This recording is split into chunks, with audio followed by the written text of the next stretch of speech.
मैले सुनाउन लागेको घटना चाहिँ मलाई मेरो माहिलो बुबाले सुनाउनु भएको एउटा कहाली लाग्दो सत्य घटना हो।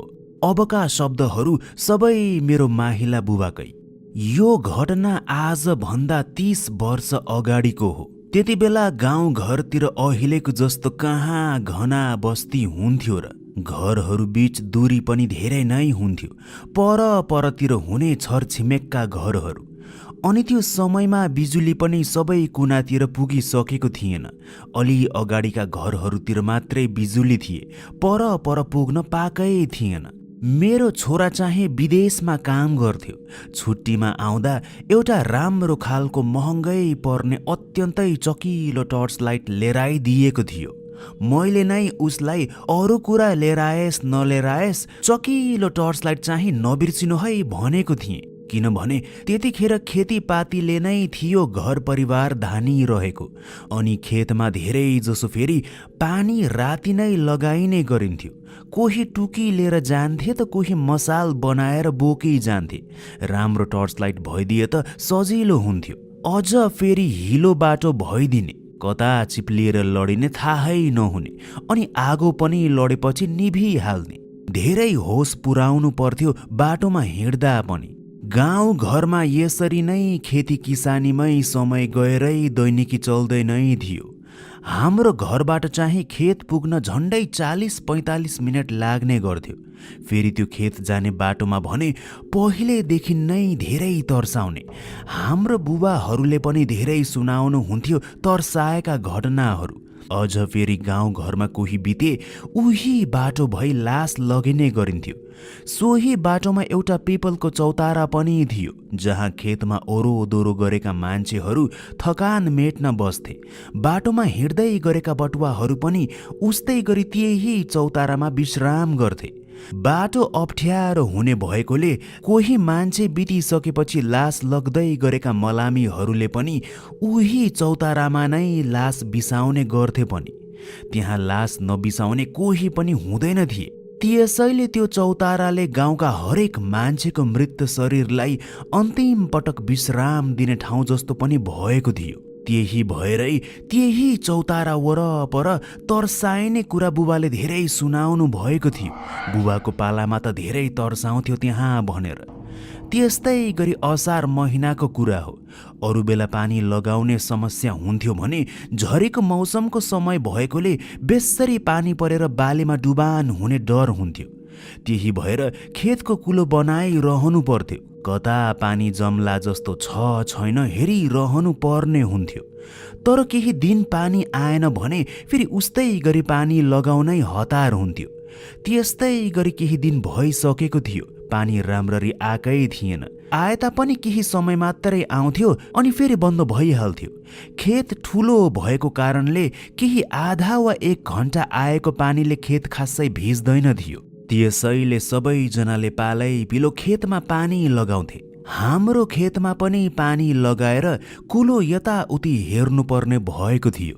खेतमा पानी चाहिँ घरि एउटा छिमेकीले त घरि अर्को छिमेकीले यसरी पालै पिलो लगाइन्थ्यो। उस्तै गरी पानी रोकिएको केही दिनपछि एउटा दिन दिउँसपुरी हाम्रो छिमेकीले पानी लगाएछन्। त्यसैले राति हामीले लगाउने कुरा भएको थियो। साँझको यस्तै 7 बजेतिर म खाना खाएर खेतमा पानी लगाउनको लागि घरबाट निस्किँदै थिएँ। बुबा आएर मलाई भन्न लाग्नुभयो, पानी राम्रोसँग खेत भिज्ने गरी लगाउनु, भोलि जसरी भए पनि काम सकाउनु पर्छ। बाटोमा होस पुर्याएर अलि हिँड है, पानी परेर बाटो धेरै नै चिप्लो छ भनी। अनि म पनि हुन्छ बुबा भनी घरबाट खेततिर लागे। बाटो हिलो हुने गरी चाहिँ पानी आउँछ, खेत भिज्ने गरी चाहिँ किन नपरेको होला? 2-3 दिन लगातार पानी पर्नु नि भन्ने सोची म पनि खेततिर हिँडे। जाँदा त पल्लो घरको काकासँग गएको थिएँ। उता काका र मेरो खेतको दूरी यस्तै केही मिनट जतिको मात्रै थियो। काकाको खेत चाहिँ अझ हाम्रो भन्दा पनि पर। मेरो छोराले लिएर आइदिएको उही चकिलो टर्च लाइट बालेरै गएको थिएँ म। कस्तो चकिलो रहेछ है टर्च लाइट भन्दै काकासँग उही टर्चकै कुरा हुँदै हामी गयौँ। हो त नि, छोराले पो लिएर आइदिएको विदेशबाट भनेर शान सहित मैले पनि भन्दै थिएँ। सुरुमा हाम्रो खेत आयो। अनि काकाले पनि ल राम्ररी पानी बराबर सबैतिर हाल है बाबु, काम सकिएपछि मेरो खेततिर पनि आउनुपर्छ। यस्तो चकिलो प्रकाश छ तिमीसँग, मेरोतिर पनि कहीँ कतै कुलो फुटेको छ छैन थाहा पाइन्छ नि यो लाइटले। त्यसपछि काका भतिज सँगै फर्किनुपर्छ है, नबिर्सी मेरो खेततिर आउने काम सकेर। यति भनी काका आफ्नो खेततिर जानुभयो अनि म आफ्नो खेतमा पानी लगाउन थालेँ। यस्तै 2 घण्टा जतिमा मैले सबैतिर पानी मजाले भिजाई मेरो चकिलो टर्च लाइटले खेत वरपर हेरी कुलो सबैतिर राम्ररी मिलेको छ छैन सबै निहाली ल आजको काम सकियो भन्ने निष्कर्षमा पुगे। त्यसपछि काकाले भनेकाले हाम्रो खेतभन्दा माथि रहेको काकाको खेततिर म लाग्न थालेँ। काकाको खेततिर जाँदै गर्दा परैबाट काकाको खेततिर निहाल्न थालेँ, तर काकाको खेततिर टुकी वा मसाल केही पनि बलेको नै देखिन, अर्थात् त्यहाँ कोही पनि छ जस्तो मलाई लाग्दै लागेन। आफ्नो टर्च लाइटले यताउति हेरी काका ए काका भन्दै यताउता हेर्न थाले। शौच गर्न ओर्न त गएनन् बुढा भनी म उनको खेतको एउटा पाटामा बसी झन्डै 20 मिनट जति काकालाई कुरिबसेँ, तर काकाको त अत्तो पत्तो पाइन। होइन बुढा कता गए भन्दै म काकाको खेत भई टर्च खेत वरपर देखाउँदै काकालाई खोज्न थालेँ, कतै बुढा खेतमै ढलेनन् भनेर। तर जति हेर्दा पनि काकालाई कहीँ कतै देख्दै देखिन। काकालाई काका काका भनी बोलाउँदै हिँड्थे, तर उत्तरमा रात्रिको किराको आवाज मात्रै सुनिँदै थियो, अर्थात् वरपर कोही छैन, म मात्रै झैँ।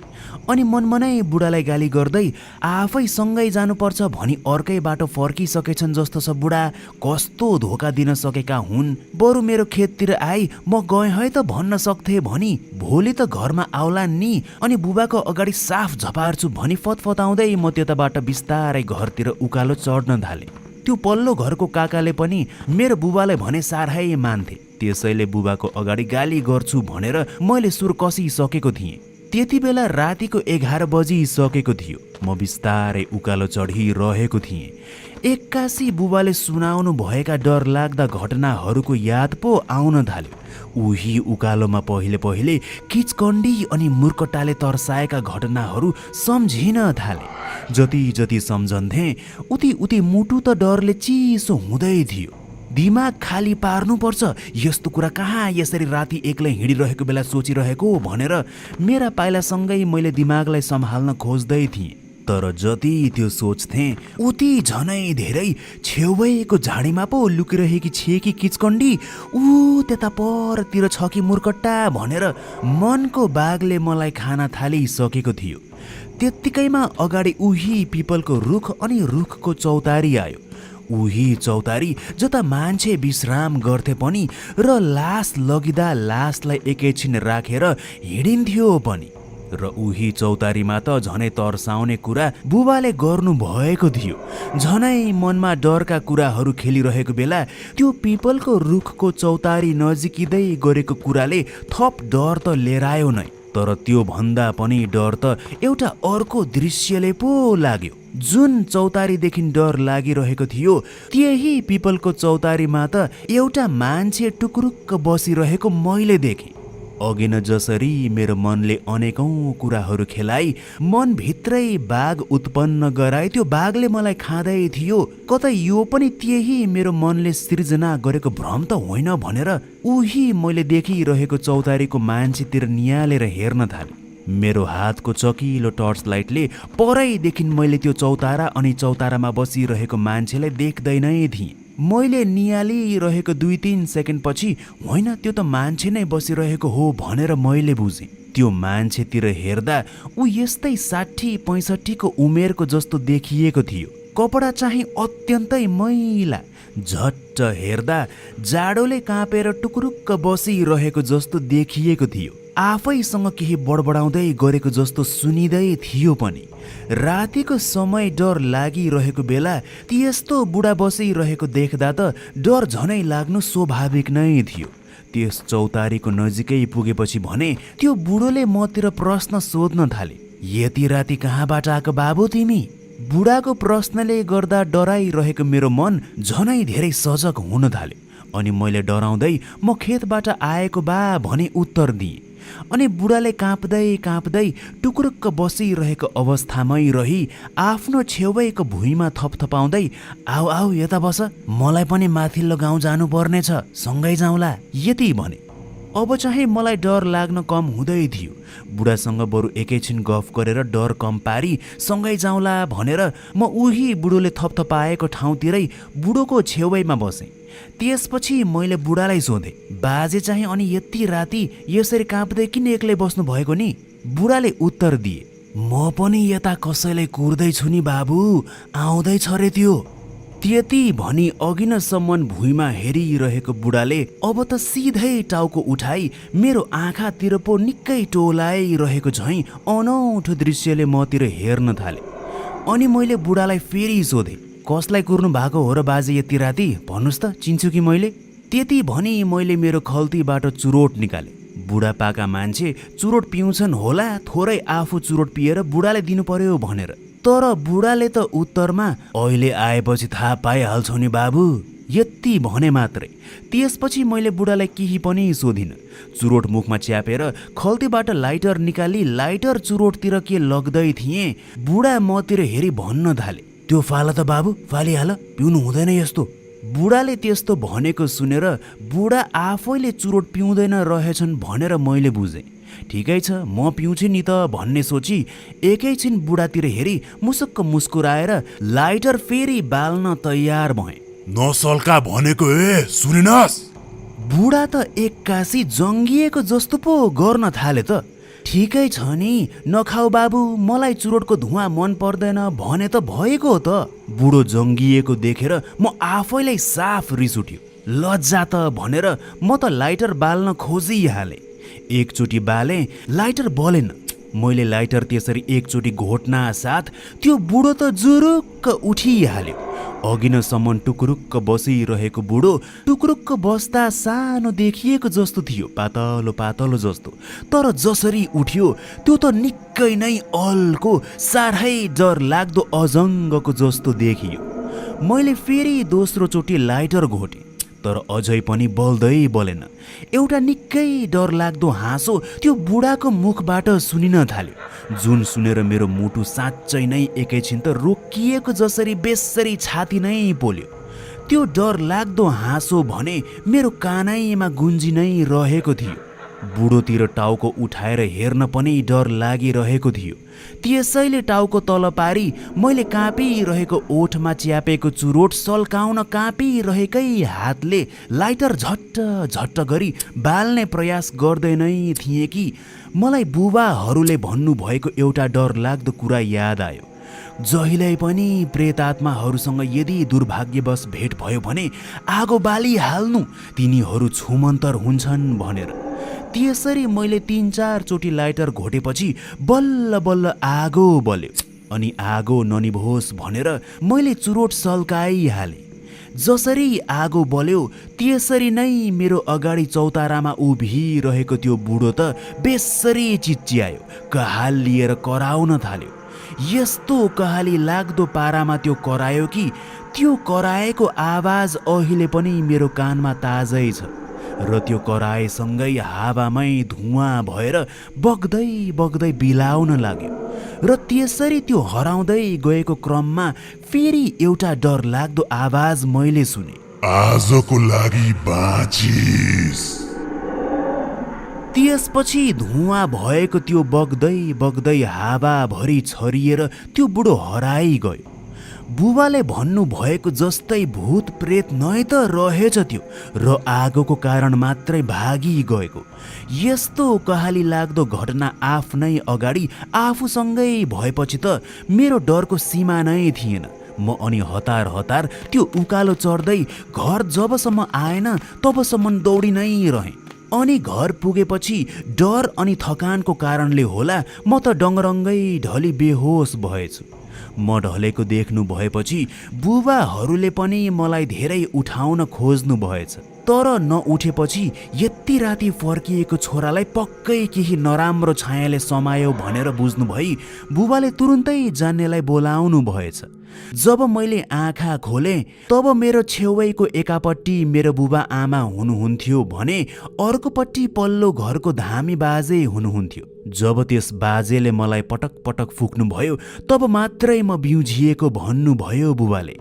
बेला बखत लास बिसाउने उही चौतारा वरपर अनेकौं नकारात्मक शक्ति घुम्छ भनी उही जान्ने बाजेले भन्न थाले र त्यस रात मैले भेटेको त मसान पो रहेछ। म हिँडिरहेको थाहा पाएर त्यसरी त्यो मलाई नै लैजान देखा परेको रहेछ। उही ठाउँ जता मृत शरीरलाई बिसाइने गरिन्छ त्यही बसेको मसान। कमैको हुन्छ यस्तो भाग्य जो बाँचेर आउन सफल हुन्छन्, नत्र त रगत छादी छादी त्यही देहावसान हुन सक्थ्यो रे जान्नेले भनेका। यसरी माहिलो बुबाले आफूसँग घटेको डर लाग्दो घटना मलाई सुनाउनु भयो। त्यसपछि माहिलो बुबा एकछिन पखै भनेर आफ्नो ज्याकेट लिन जानुभयो अनि जब आउनुभयो यी हेर यही हो त्यो लाइटर भनेर उहाँले देखाउनु भयो। उही लाइटर आज पनि उहाँ बोक्नु हुँदो रहेछ। त्यो देखेपछि त मेरो शरीरभरि काँडा उम्रियो। यही लाइटरले जोगाएको थियो माहिलो बुबाको ज्यान भनेर त्यो लाइटर एकैछिन मैले समाएँ। चुरोट पिउनु त नराम्रो हो, तर आफू कतै भुलिएको बेला, आफू हराएको बेला लाइटर वा सलाई आफूसँग रहे धेरै मद्दत गर्छ यसले। अनि अलौकिक सुरक्षा त उसै पनि गर्ने नै भयो। त्यसैले आफूसँग लाइटर राखै भनी माहिलो बुबाले मलाई भन्नुभयो। त्यसैले म पनि आफूसँग लाइटर बोकी हिँड्न थाले। साथीहरूले पनि मलाई सोध्छन्, चुरोट नखाने रे त अझ लाइटर बोक्छस्, झुटो नबोल त, चुरोट खाँदैनस् भनेर भनी। तर उनीहरूले जे सोचे सोचुन्, माहिला बुबाको भोग आएपछि उहाँको कुरा सुनेकै जाति भनेर मैले बुझेको छु। र त राति हुँदो कतै हिँड्नै पर्यो भने पनि खल्तीमा लाइटर त हालेकै हुन्छु। के थाहा माहिलो बुबालाई कुरी बसेको उही मसान झैँ डर लाग्दा प्रेतात्मा मेरो अघि देखा परे उस्तै लाइटर काम लागि पो हाल्छ कि।